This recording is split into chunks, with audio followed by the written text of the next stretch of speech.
"You ready, Bruce?" my producer asked me moments before we go live. "You bet," I say, but it's a lie. I'm not ready. Not after last week's fiasco. How could I be? I check my mirror for any faults in my makeup, suck in my gut, then walk out on stage to a live studio audience. Cue the music. The announcer introduces me. I glance down at my monitor and cringe. The producers make me out to be that sleazy game show host from the days of old, polyester and all. The camera cuts to me and we're live. "Alrighty, I'm happy to be here, and I hope you are too," I say, doing my best Bob Barker impression. "Let's bring out this week's contestant, shall we?" I'm looking at the camera, as if asking the folks at home. And then, cue the audience. "Let's make a deal with the devil." This contestant takes to the podium. He's a paunchy, middle-aged man, casually dressed with broad shoulders and a generous chin. The camera follows him to the podium. Meanwhile, the audience is going berserk. Cut to me. All right, knock it off," I tell the audience playfully. They hush. "And Peter and McNamara, tell us a little bit about yourself, why don't you?" Cut to Peter, who's wiping his sweat-soaked forehead. Well, Bruce, back in high school, I was leading quarterback for the Mater D Monarchs. State champs 2 years running. These days, I mostly sell insurance. Divorced, no kids, plus, I'm a lifelong Chargers fan." The crowd cheers. "All right, Peter, are you ready to make a deal with the devil?" He was. "Great, then let's bring out Damien, shall we?" Cue the creepy music. Damien appears out of nowhere and is standing next to Peter. "Tell me, Peter, do you know the rules?" Peter nods nervously, all the while glancing at the extremely tall man who appeared out of nowhere and is now standing next to him, wearing an outlandish devil suit. "Great, so, Peter, tell Damien and the rest of us, what is it you most desire? Just remember," cue the audience, "the devil's in the details." Peter is shaking like a leaf. His head looks like a well-polished bowling ball. Well, Bruce, I've given this a lot of thought." Cut to camera 3. "What I really want is a big old house on the beach, and a big old swimming pool, and a car built like a tank." The crowd agrees. Right away, I see the problem. He didn't stick to the script. What's this built like a tank nonsense? Where did that come from? Before each show, I sit down with the contestant and tell them how this works. I tell them exactly what to say, when to say it, and more important, what not to say. But the contestants always make a mistake, every week. One that ultimately costs them their lives, much to the fervor of the audience. Cut back to me. My pearly white teeth are plastered across the screen.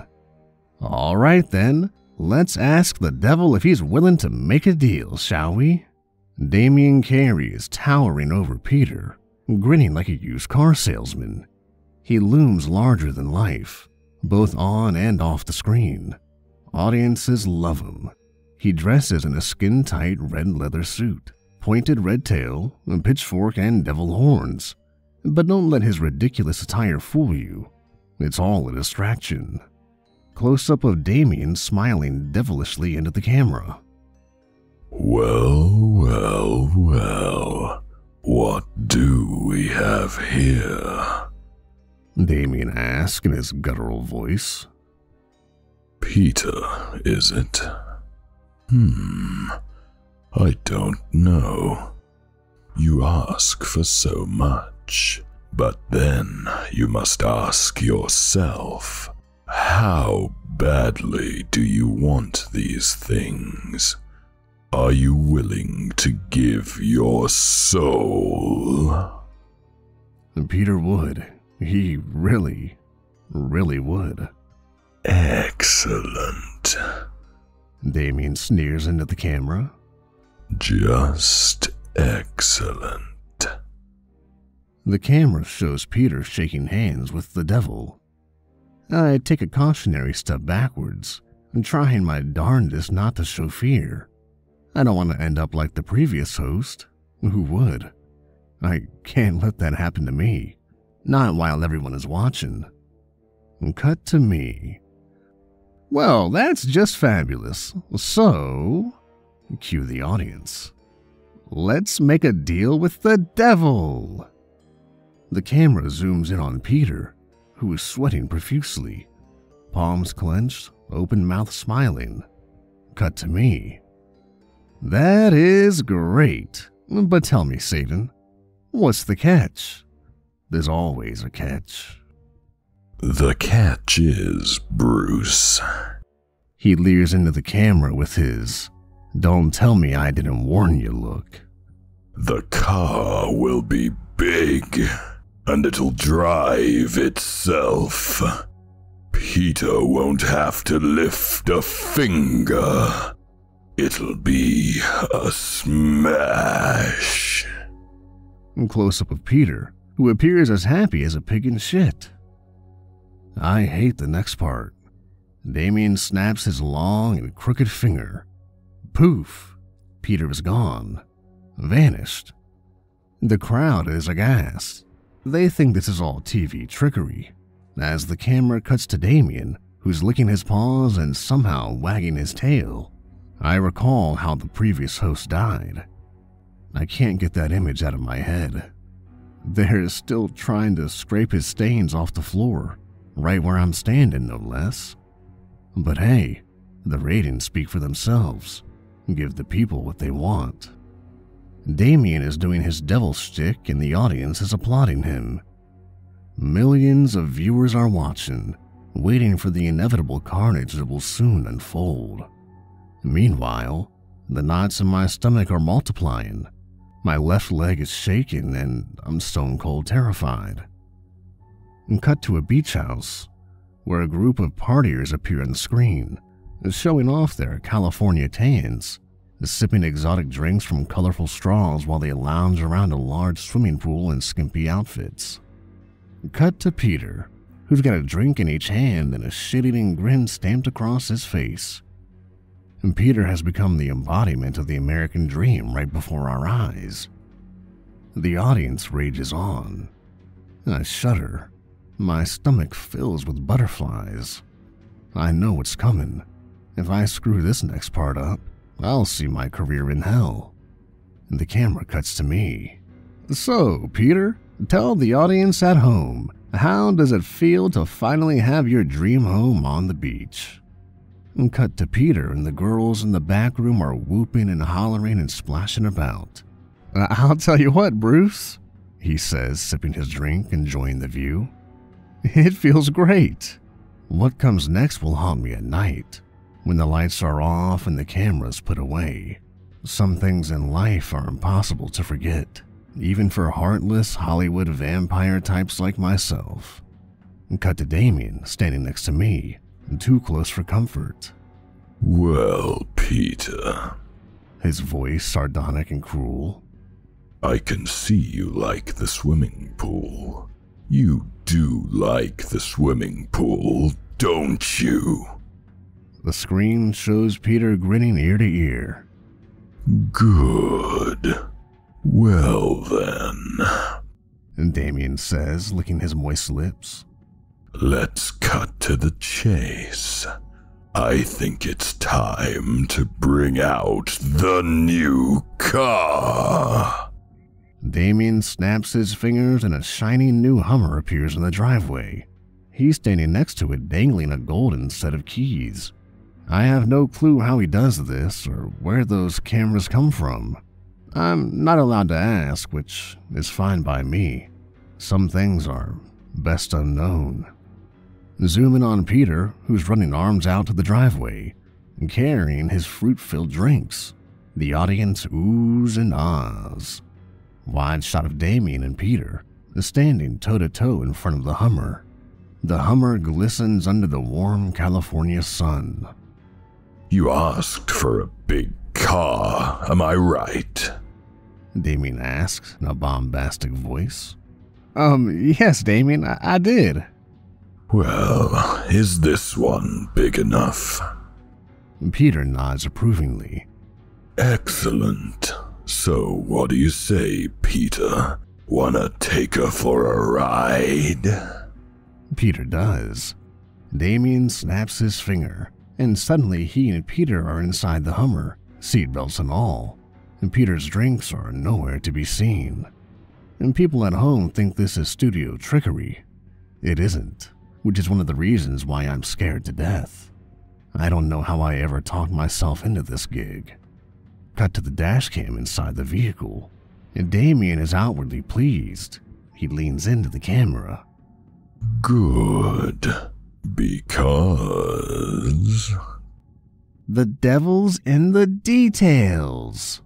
They speed off. Peter's head thrusts back as they tear out of the driveway onto the busy beachside boulevard. Damien is smiling, stone-cold murder searing in his eyes. My hatred for this madman is only outmatched by my fear of him. It's a good thing the camera is off me, because I'm looking like I'm about to puke. Cut to the helicopter cam. The audience watches with glee as the murder spree plays out. First, the Hummer guns down a beautiful young woman on rollerblades, blindsiding her. Her body disappears as the perilous vehicle effortlessly runs her over. Blood splashes across its shiny chrome grille, as though biting into a strawberry full of razor blades. The audience is bloodthirsty. They want more, and they'll get it. Cut to the dashboard cam, and Peter looks worse than I feel. He's freaking out. Damien's devil-may-care grin is stretched across his long, reddened face. You're gonna love this next part, Peter. Multi-screen with dash cam and helicam shows the Hummer veering left onto the sandy beach.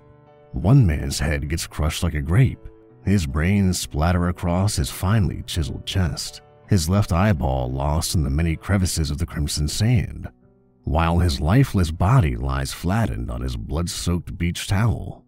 Beside him, a figure rests in twisted ruins with tire tracks tattooed across his sun-kissed corpse. His arm dangles futilely from its socket, like a noose swaying in a breeze. The third victim is caught on the grill of the Hummer. It does a few backflips as the vehicle comes to a halt. Its body falls limply into the warm sand and stays there. Blood, body parts, suntan lotion, and all. Cut to me, doing my darndest to appear casual.